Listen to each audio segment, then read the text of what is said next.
పై Israel America యుద్ధం ఆపేలా America అధ్యక్షుడు Donald Trump తో చర్చలు జరిపి యుద్ధ నివారణకు ప్రధాని మోదీ ప్రయత్నం చేయాలని సిపిఐ రాష్ట్ర కార్యదర్శి వర్గ సభ్యుడు జంగాల అజయ్ కుమార్ కోరారు. గుంటూరులోని జిల్లా సిపిఐ కార్యాలయంలో నిర్వహించిన విలేకరుల సమావేశంలో ఆయన మాట్లాడారు.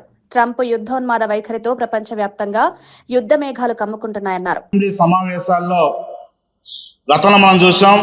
ఈ అసెంబ్లీ సమావేశాలు జరిగేటువంటి క్రమంలో ఆ రాష్ట్రంలో ఉన్నటువంటి ప్రజలు ఎదుర్కొంటున్న సమస్యలను ఏ విధంగా పరిష్కరించాలి, ఆ రాష్ట్రంలో ఉన్నటువంటి ప్రజలకు సంబంధించినటువంటి ఏ విధమైన మెరుగైన సౌకర్యాలు కల్పించాలి, ఏ నిధులు కేటాయించి ఏ వర్గ ప్రజల్ని అభివృద్ధి పరచాలనేటువంటి గతంలో చర్చలు మనం చూసాం, అమలు చేయడం చూసాం, నిధులు కేటాయించడం చూసాం.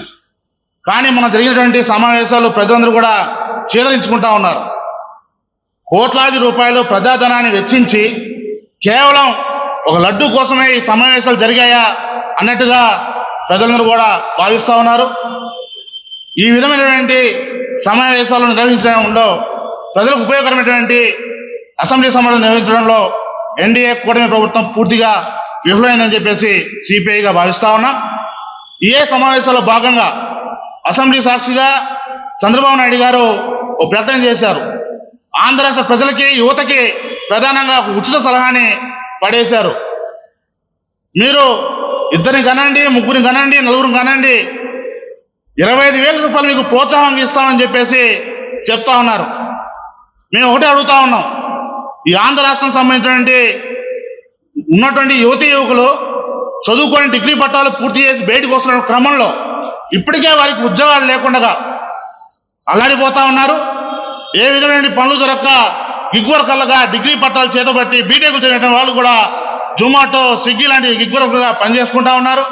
వారికి మీరు ఉద్యోగ కల్పనలో పూర్తిగా విఫలం చెందింది ఈ యొక్క కూటమి ప్రభుత్వం. మీరు ఇస్తున్నటువంటి నిరుద్యోగ వృత్తి ఇంతవరకు ఇచ్చినటువంటి దాఖలాలే లేవు.